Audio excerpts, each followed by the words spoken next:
ಯಾಕೆ ಈ ವಿಷಯ ಪ್ರಸ್ತಾಪ ಮಾಡಿದೆ ಅಂದ್ರೆ ಹಳೆ ಮೈಸೂರು ಭಾಗದಲ್ಲಿ ಸೌಹಾರ್ದತೆ ಕಾರಣನೇ ಕಾಂಗ್ರೆಸ್ ಜೆಡಿಎಸ್. ಬಿಜೆಪಿಯ ಯಾವುದೇ ನೀವು ಉರಿಗೌಡ ನಂಜೇಗೌಡ ಯಾವುದೇ ಡ್ರಾಮಾಗಳಿಗೆ ಯಾವುದೇ ಆಟಗಳಿಗೆ ಅವಕಾಶ ಕೊಡದೇ ಇರೋದ್ ಕಾರಣ ಕಾಂಗ್ರೆಸ್ ಜೆಡಿಎಸ್. ಯಾಕೆಂದ್ರೆ ಅಲ್ಪಸಂಖ್ಯಾತ ಸಮುದಾಯ ಎರಡೂ ಕಡೆ ಈಗ ಕ್ಲಿಯರ್ ಕಟ್ ಗೊತ್ತು. ಕಾಂಗ್ರೆಸ್ಗೆ ಸ್ಪಷ್ಟವಾಗಿ ಮತವನ್ನು ಹಾಕಿದ್ದಾರೆ. ಅದು 98-99% ಓಟ್ ಹಾಕಿದೆ. ಈ ಸನ್ನಿವೇಶದಲ್ಲಿ ನಮ್ಗೆ ಹೇಗಿದ್ರು ಓಟ್ ಆಗ್ತಿಲ್ಲ ಇವರು ಅನ್ನೋ ದಾಟಿಲಿ ಹಿಂದುತ್ವ ಬರ್ಬೇಕು ಹಳೆ ಮೈಸೂರು ಭಾಗಕ್ಕೆ ಅಂದ್ರೆ ಬಿಜೆಪಿನೇ ಬರ್ಬೇಕಾಗಿಲ್ಲ. ಈ ಬೆಳವಣಿಗೆ ಒಳ್ಳೇದ ಕೆಟ್ಟದ್ದು? ಕೆಟ್ಟದ್ದು, ತುಂಬಾ ಕೆಟ್ಟದ್ದು. ಅದು ನನ್ನ ಪೊಲಿಟಿಕಲ್ ಕರಿಯರ್ಗೆ ಏನೋ ಹೆಲ್ಪ್ ಆಗುತ್ತೆ ಆ ಥರ ದೃಷ್ಟಿಯಲ್ಲಿ ನಾನು ಯಾವತ್ತೂ ನೋಡಲ್ಲ. ನಂಗೆ ನನ್ನ ಸಮುದಾಯ ಮುಖ್ಯ, ನನ್ನ ಸಮಾಜ ಮುಖ್ಯ. ನನ್ನ ಸಮುದಾಯ ಅಂದರೆ ಮುಸ್ಲಿಂ ಸಮುದಾಯ ಅಲ್ಲ, ನನ್ನ ಇರುವಂಥ ನನ್ನ ಸುತ್ತಮುತ್ತಲ ಸಮುದಾಯ. ಇವತ್ತು JDS ಅಲ್ಲಿ ನಮ್ಮ ಜೊತೆ ಯಾರಿದ್ರು, ನಾವು ಯಾರ ಜೊತೆ ಇರ್ತಿದ್ವಿ, ಯಾರನ್ನ ಪಂಚಾಯತಿಗಳಲ್ಲಿ ಗೆಲ್ಸಿದ್ವಿ, ಯಾರನ್ನ ಹಾಲ್ ಇಂಡಿಯಾ ಎಲೆಕ್ಷನಲ್ಲಿ ಗೆಲ್ಸಿದ್ವಿ, ಅಂಥವ್ರೆಲ್ಲರೂ ಕೂಡ ಮುಸಲ್ಮಾನರು ಅಂದರೆ ನಮ್ಮ ಶತ್ರುಗಳು. ಅವ್ರ ತಾವೇನು ಮಾತಾಡೋದು ಬಿಡ್ಲಾ, ಅವರು ಕಾಂಗ್ರೆಸ್ ಕುಡ್ದವ್ರಂಗೆ ಆಡ್ತಾರೆ, ಅವ್ರು ನಮಗೆ ಓಟ್ ಹಾಕ್ತಾರಲ್ಲ. ಇಷ್ಟು ದಿನ ಇಷ್ಟು ವರ್ಷ ನಾವೆಲ್ಲರೂ ಓಟ್ ಹಾಕಿ ಗೆಲ್ಲಿಸಿದಂಥವರು ಕೂಡ JDSನಲ್ಲಿ ಇರುವಂಥವ್ರು. BJP ಅಫಿಷಿಯಲ್ ಅಲ್ಲ, ಅವರು BJPಯಿಂದ ಗೆದ್ದವರಲ್ಲ, BJPಯಿಂದ ಒಂದೇ ಒಂದು ಚುನಾವಣೆ ಕಂಟೆಸ್ಟ್ ಮಾಡಿದವರಲ್ಲ. BJPನಲ್ಲಿ ನಮ್ಮ ಕ್ಷೇತ್ರದಲ್ಲಿ ಯಾರು ಕಂಟೆಸ್ಟ್ ಮಾಡಿದ್ರೆ 2,000-3,000 ಮ್ಯಾಕ್ಸಿಮಮ್ ವೋಟು, ಮ್ಯಾಕ್ಸಿಮಮ್ 3,000 ವೋಟು. ಅಂಥದ್ರಲ್ಲಿ JDS ಅಲ್ಲಿ ಇದ್ದಂಥ ನನ್ನ ಅಣ್ಣ ತಮ್ಮಂದರು, ನನ್ನ ಅಕ್ಕ ತಂಗಿಯರು, ನನ್ನ ತಾಯಂದರು ನಮ್ಮನ್ನು ಕಂಡವ್ರ ಥರ ಬೇರೆಯವ್ರ ಥರ ನೋಡಿದಾಗ ಅದು ಅಫ್ಕೋರ್ಸ್ ಹರ್ಟ್ ಆಗುತ್ತೆ. ನಮ್ಮ ಊರುಗಳಲ್ಲಿ 2 ಬಣಗಳಾಗಿ ವಿಭಜನೆ ಆದರೆ ನಾವು ಬೆಳೆದಿರೋ ವಾತಾವರಣನೇ ತುಂಬ ಬ್ಯೂಟಿಫುಲ್. ನಮ್ಮನೇಲಿ ಮೆಣಸಿನ್ಕಾಯಿ ಖಾಲಿ ಆಯಿತು ಅಂದರೆ ಸಣಕ ಮೆಣಸಿನ್ಕಾಯಿ ಐತಾ ಕೊಡಿಲಿ ಅಂತ ನಮ್ಮಮ್ಮ ಹಿಂದೆ ನಿಂತ್ಕೊಂಡು ಕೂಗ್ತಾರೆ, ತಂದು ಕೊಡ್ತಾರೆ, ಇಲ್ಲಿ ನಾವು ಹೋಗಿ ಇಸ್ಕೊಂಬರ್ತೀವಿ. ಅವ್ರ ಮನೇಲೇನೋ ಇಲ್ಲ ಸಾಸಿವೆನೋ ಬೆಳ್ಳುಳ್ಳಿನೋ ಶುಂಠಿನೋ ಕೊತ್ತಂಬರಿ ಸೊಪ್ಪೋ ಇಲ್ಲ ಅಂತಂದರೆ ಎಸವನ ಐತೇನೆ, ಸೊಪ್ಪು ಐತೇನೆ, ಇಲ್ಲ ಬೆಳ್ಳುಳ್ಳಿ ಐತೇನೆ ಅಂತ ಕೇಳುವಂಥ ಒಂದು ಭವ್ಯವಾದಂಥ ಪರಂಪರೆಯಲ್ಲಿ ಬೆಳೆದಂಥವ್ರು. ಇಂಥ ಊರುಗಳಲ್ಲೂ ಕೂಡ JDS ಇದ್ದ ಕಾರಣಕ್ಕಾಗಿ ಒಂದು ಸೌಹಾರ್ದತೆ ಇತ್ತು.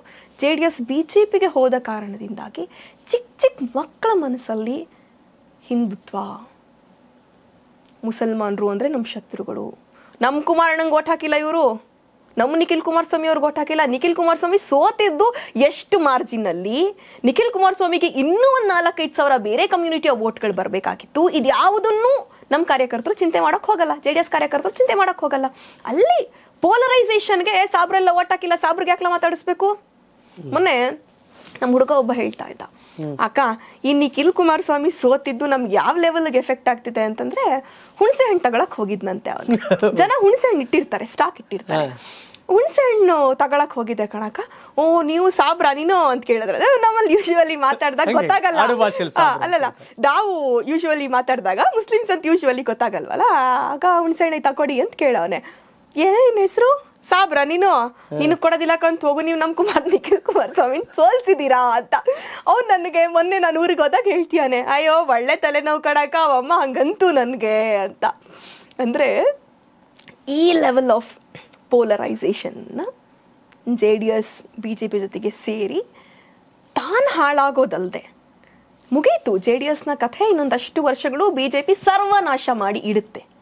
JDSನ ಬೇಸನ್ನ ಕಿತ್ಕೊಳ್ಳುತ್ತೆ ಒಂದು ಸಾರಿ. ಈಗ ಅಲ್ಪಸಂಖ್ಯಾತರು ಮತ್ತೆ JDS ಕೋಟ್ ಹಾಕ್ಲಿಕ್ಕೆ ಸಾಧ್ಯತೆಗಳಿಲ್ವಾ? ತುಂಬಾ ಕಡಿಮೆ ಇದೆ. ಕುಮಾರಣ್ಣ ಈ ಹಿಂದೆ ಕೂಡ BJPಗೆ ಹೋಗಿದ್ರು, ಅದಾಗಿಯೂ ಕುಮಾರಣ್ಣನನ್ನ ಜನ ನಂಬಿದ್ರು. ಜನ ನಂಬಿದ ಕಾರಣ ಸ್ಪಷ್ಟವಾಗಿ ಚನ್ನಪಟ್ಟಣದಲ್ಲಿ ಗೆಲುವಾಯಿತು, ಹಾಸನದಲ್ಲಿ ಎಂಥ ಇದ್ರ ಎದುರುಗಡೆ ಬಲಿಷ್ಠವಾದಂಥ ವ್ಯಕ್ತಿ ಎದುರುಗಡೆ ಪವರ್ಫುಲ್ ಪ್ರೀತಮ್ ಅವ್ರ ಎದುರುಗಡೆ ಗೆಲ್ಲಿಸ್ಕೊಟ್ರು ಸ್ವರೂಪ್ನ.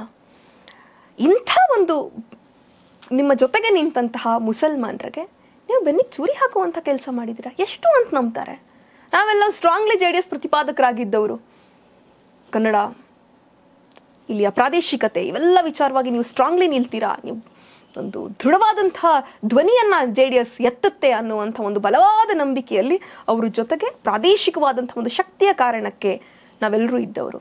ಅಂಥವರು ಯಾರು ದೇಶವನ್ನ ಒಡಿತಾ ಇದ್ದಾರೆ, ಯಾರು ಧರ್ಮಗಳ ಹೆಸರಲ್ಲಿ ಒಡಿತಾ ಇದ್ದಾರೆ, ಯಾರು ಕನ್ನಡವನ್ನ ಒಂದು ತೃತೀಯ ದರ್ಜೆಯನ್ನಾಗಿ ನೋಡ್ತಾ ಇದ್ದಾರೆ, ಇಂಥವ್ರ ಜೊತೆ ನೀವು ಹೋಗಿ ಸೇರ್ಕೊಂಡ್ರಿ ಅಂದ್ರೆ ನೀವು ಪ್ರತಿಪಾದಿಸಿದಂಥ ವಿಷಯಗಳೆಲ್ಲ ಎಲ್ಲಿ ಹೋಯ್ತು? ಪ್ರತಿದಿನ ಒಂದ್ ಒಳ್ಳೆ ಆಹಾರ ಸೇವನೆ ಮಾಡಿದ್ರೆ BP, ಶುಗರು ಎಲ್ಲನೂ ಕಂಟ್ರೋಲಿಗೆ ಬರುತ್ತೆ. ಸಿರಿಧಾನ್ಯದಿಂದ ತಯಾರಾದ ಜೀನಿ ಕುಡಿಯಿರಿ, ಆರೋಗ್ಯವಾಗಿರಿ.